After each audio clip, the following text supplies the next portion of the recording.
येड्राव जिल्हा परिषद मतदारसंघातील काँग्रेसचे उमेदवार अर्चना अमोल चौगुले, शिरढोण पंचायत समितीचे काँग्रेस उमेदवार सायली विवेक मालगावे आणि येड्राव पंचायत समितीचे शिवसेना ठाकरे गटाचे उमेदवार सतीश प्रभावळकर यांच्या प्रचारार्थ शिरढोण इथं प्रचार सभेचं आयोजन करण्यात आलं होतं।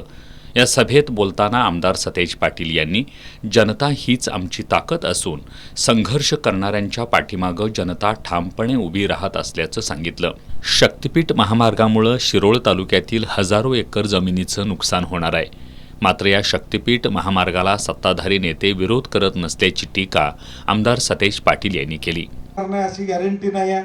उद्या पुन्हा तो प्रस्ताव या ठिकाणी शक्तिपीठचा येणार आहे। म्हणजे या सगळ्या परिसरातून नान्नीपासून नरसिंहवाडीपर्यंत हजारो एकर जमीन सामान्यांची या ठिकाणी जाणार। फक्त जमीन जाणार आहे का तर नाही, जमिनीबरोबर जो बंधारा तयार होणार आहे त्याच्यामुळे आता घरात आमचे 1 फूट पाणी येत असेल तर आता 10 फूट येणार। म्हणजे वट्याला पाणी लागत होतं हुंबऱ्याला, ते आता पहिल्या मजल्यावर लागणार आहे। हे शक्तिपीठ झाला की म्हणजे अशी अवस्था आमची पुराच्या बाबतीत या उद्याच्या भविष्यकाळात या शिरोळ तालुक्याची प्रामुख्याने होणार। टाकवडे मतदारसंघात दुचाकीवरून सतेज पाटील यांनी प्रचार रॅलीत सहभाग घेतलाय। शिवनाकवाडीचे माजी सरपंच गणपती कृष्णा उमराणे यांनी महाविकास आघाडीच्या उमेदवारांना जाहीर पाठिंबा दिला।